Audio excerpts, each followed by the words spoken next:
if you're newer, then make sure when you go in that you do all your due diligence. Maybe you partner with someone, team up with someone. Make sure you cover your bases, because I can afford to lose $50,000 on a house, but if someone's brand new to this game, I just don't like to see that happen. Best ever listeners, before we get into today's episode, I want to mention Trevor McGregor.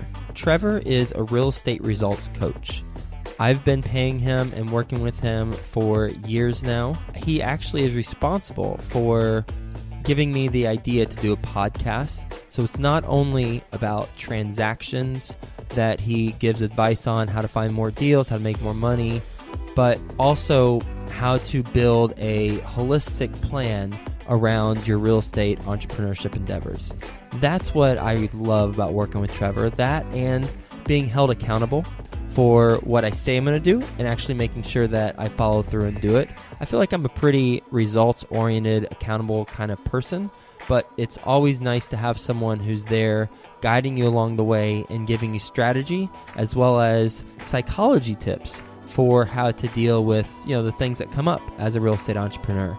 Trevor has made a wonderful offer for the best ever listeners, and that is that he's offering a free coaching session. Go to coachwithtrevor.com. That's coachwithtrevor.com. Highly recommend him. I've worked with him before. I'm currently working with him right now as my business, as my real estate investing coach. Highly recommend you do the same. Take him up on his offer. Get a free coaching session. coachwithtrevor.com. Best ever listeners, hello, hello, hello. Happy Saturday, first and foremost. Hope you're having a best ever weekend, and welcome to the Best Real Estate Investing Advice Ever show. My name's Joe Fairless, and this is, because it's Saturday, we're doing a special segment of Situation Saturday, where we put our best ever guests back through a sticky situation that they've been in, and they talk us through how the heck they overcame it, or in this case, how do you avoid this situation? And with us today, we've got a wonderful best ever guest. How you doing, Justin Williams? Hey, I'm doing great, Joe. Great to be here.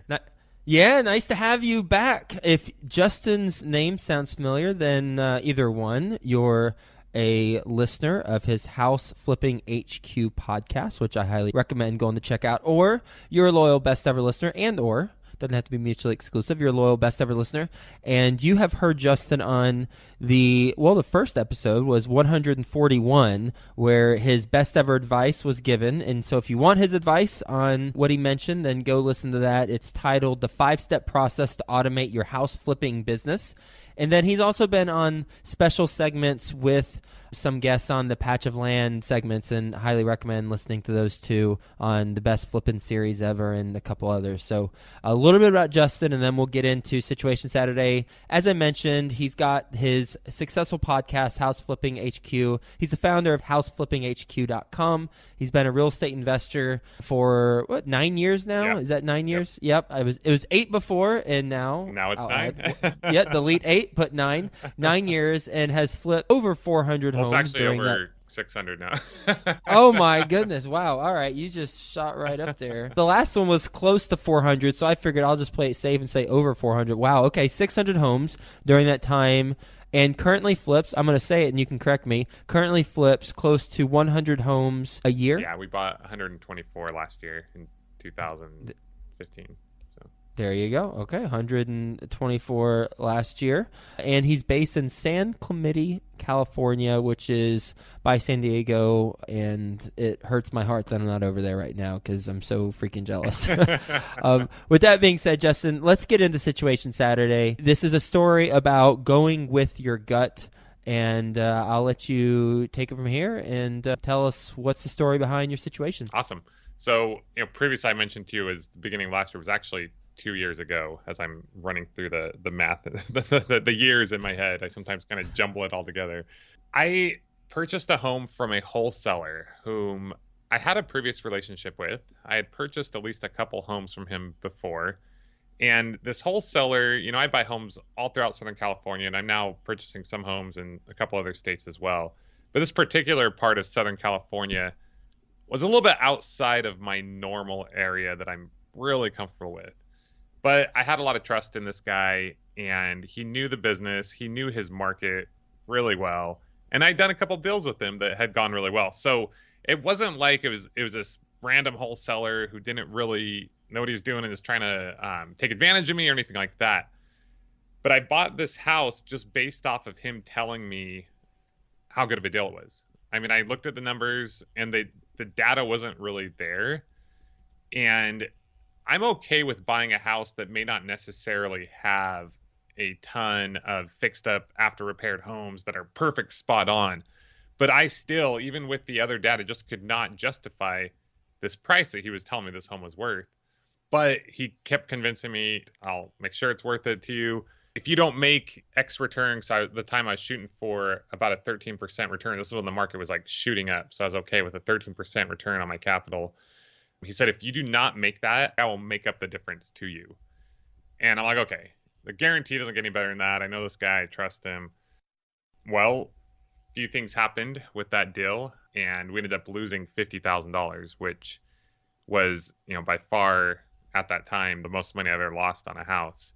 Looking back, like I just knew not to buy that house. I knew, here's the deal, and this is kind of what I mentioned to you, is we are investors and we make decisions based off of information, off of education.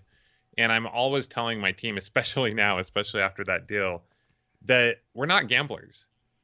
Someone might call you up, it's an agent or a wholesaler, someone who has an invested interest. They're not necessarily like lying. Sometimes they might be, but they might really, like, he truly believed that it would sell for that amount. But I'm always telling my team, we're investors and I only want to buy houses. I know we're going to lose every once in a while, but I only want to buy houses where when we look at it, we say, okay, there's 90 to 95% chance that we are definitely going to make money on this house. And as I look back at that deal, and as I've analyzed lots of deals since, that was kind of like looking at it like, okay, it could go either way. It was like 50-50. Like, why did I do that? It's so dumb. There's so many other deals out there. And then we wasted so much time and energy and effort, and the opportunity cost is just ridiculous. And of course, if a $50,000 loss, he made up for it in some ways, but it was minimal compared to what that loss was. He didn't give me 50,000 plus the 30 that I would have made, right? It's only like, here's an $80,000 check, and I didn't really expect that either. But you just got to go with your gut, and I even had another partner with me, a guy with me who was buying another house from him with me that we looked at the numbers together. He felt good about. This guy was a previous appraiser, a very good friend, very experienced investor. And he's just like, I don't know. I'm not going with it. But at the time, I was so hungry to buy houses. I just had this like addiction to buying houses. And I still do, but I've learned to say no a lot. And that was just a house that I absolutely should have said no to. A couple of other things that happened. Number one, I just don't think the value was quite there. But simultaneously at that same time, two things were going on in this area. The market was going down for whatever reason in the general area. And then that specific location had an HOA that was kind of facing some issues and was losing money. And the HOA started to go up in price and all this crazy stuff to where the prices in that specific area were coming down. So it was kind of like the perfect storm. Like three things were going on at the same time. It was just going down, down, down, down. We finally unloaded it. Lost 50 grand. I thought about making it a vacation rental because it was an area that you could do that, but I was like, what? I just want to cut my losses and get out of this. So, yeah, at that point, not only is it you've lost money, but it's just bad karma to keep it around. Yes. You just want to wash your hands of it. Yeah, I didn't want that negative energy. I didn't want to think about it anymore. I wanted to get rid of it. You mentioned that the data wasn't there. What data do you look for? Well, there were no comps to support the price. And like I mentioned before, there's times where I don't need to have like 3 comps that are fixed up perfectly to where my house is going to be that sold within the last month, and I know exactly what it's going to be worth. Like I'm really good and really okay with looking at, okay, a year ago, this fixed up house sold for this. Right now I have 3 houses. 2 are kind of fixed up and not quite to where mine's going to be. And then there's this one that's not fixed up at all, but they're only this far below what I'm looking at. And this house that sold a long time ago is fixed up, and compared to what house, I can just tell like, okay, this house is going to make sense, right? It's going to work out. I'm okay with pushing things. I don't want to say pushing them because we bought so many houses where I can usually have a pretty good feel for what it's going to go for. But I had nothing to go off of other than this guy telling me that, okay, they're on a golf course and there was this really cool like water feature, which I agreed was amazing, but it's like I had nothing to go off of. and he was just, I don't know, it's so weird. Like looking back, just the way he sold it and talked about, oh, this agent here said this, and man, like I am telling you, and it's like because I knew, liked, and trusted this guy, it was almost like his word. And I sounds funny because I'm always teaching people when I educate, like, don't listen to agents, don't listen to wholesalers, like they'll feed you a bunch of BS. But I was like so sold on it, and it's just I wanted to buy the house, and I was thinking of the $30,000 profit that we were going to make, and that's one more deal we got, and going, and all this stuff. And you just gotta go with your gut. You gotta go with the numbers, and you can't just be, quote unquote, sold by a wholesaler or agent who's going to make money from a certain situation when they may not have your best interest in mind.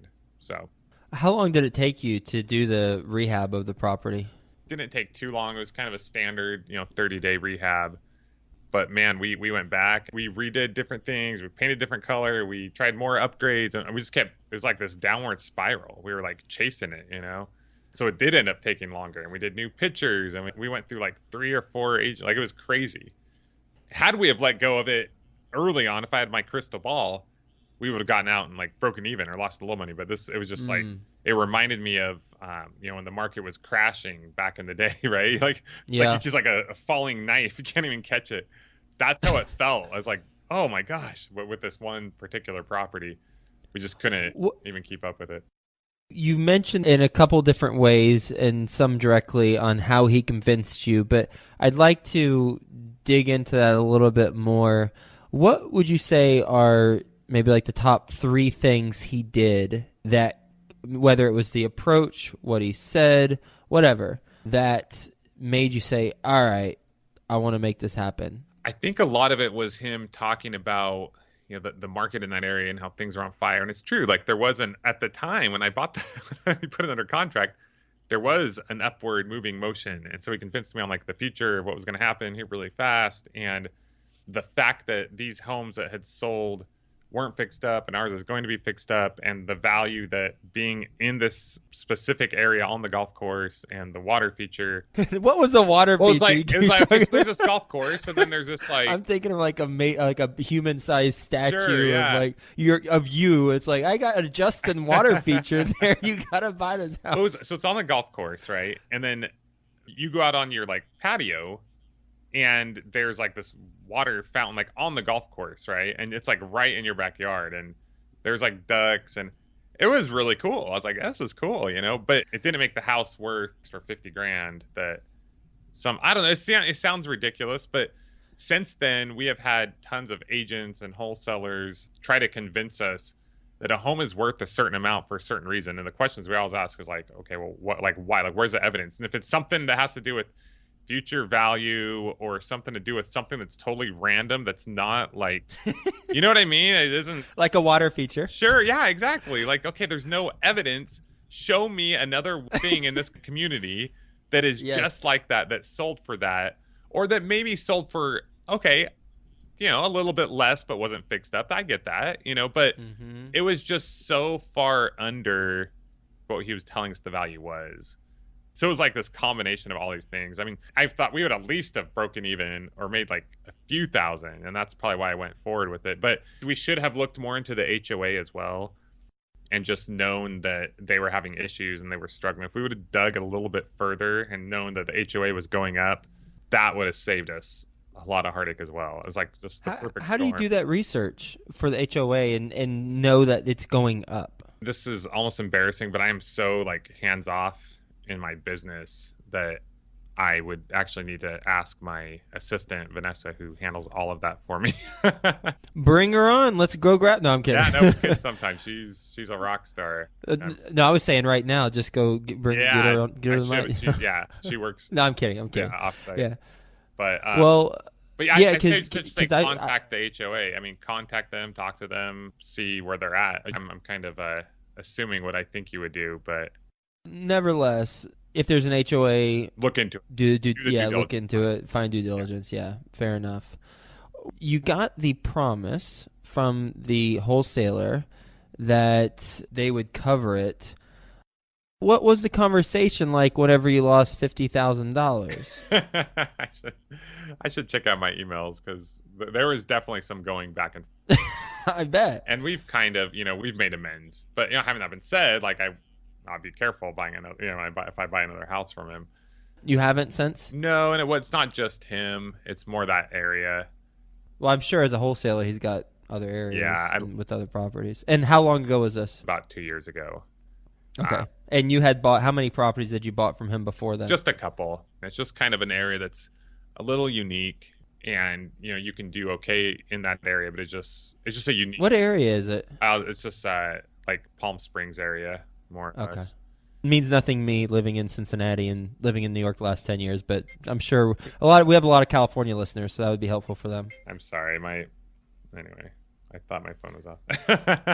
What was the conversation like? Email exchange? Like, did you press the point of? Oh yeah. No, I was like, hey, like when I buy a house, so like I put my big boy pants on. Like I don't really expect that kind of guarantee, but he did give it to me. But obviously, none of us realized what could happen, right? So I wasn't going to, make him pay me $80,000. But I was like, you did make money from this. So I think he at least reimbursed me the money that he made. Out of the 50, how much was that? It was probably like 15 or something like that. 15, okay. I do my education business, and he has a pretty good email list for wholesalers. So, he likes what I do. It wasn't just him just like hooking me up or whatever, but yep. He was like, hey, look, I'm going to help you, promote this, and brought in some new clients and whatnot. And that kind of offset it a little bit as well. And so I was like, it's good. Let's just move on from this. And awesome. Yeah. So, well, not awesome. That's not the correct term. I shouldn't say awesome. I look at everything as a learning experience. I mean, yes, I know people who, lost their shirt in the downturn, and I look at those as blessings when you're able to lose a little bit of money and get a perspective on something. What if I would have purchased 10 houses just like that, right? I mean, and I've learned buying, and occasionally we'll go out into a different area or market, and what I've learned, the biggest takeaway is if I'm going to be in a different area, I've got to test it out first. And we've bought in several states, especially last year. We've bought in multiple states. And there were a few states where I thought, oh man, these are good houses, these are good numbers, and I bought too many. And then instead of losing money on just like one house, like maybe I lost on several or broke even on several or just didn't do that great. And it was a lot of headache. And I've learned, go do one or two, see how it goes, make sure you have extra good margin, plan on the worst case scenario. And then if that works out, then do three. I'm a high volume buyer, right? So I'll just go like crazy on buying these houses. But that's been really valuable for us as well. So anyone else who's like venturing out into a different area or buying like a different kind of house, make sure that you just go in and it's funny telling you don't buy 10 at a time because most people don't do that, right? But if you're newer, then make sure when you go in that you do all your due diligence. Maybe you partner with someone, team up with someone. Make sure you cover your bases, because I can afford to lose $50,000 on a house, but if someone's brand new to this game, I just don't like to see that happen. So I don't like to scare people because it is a great business and you got to take action.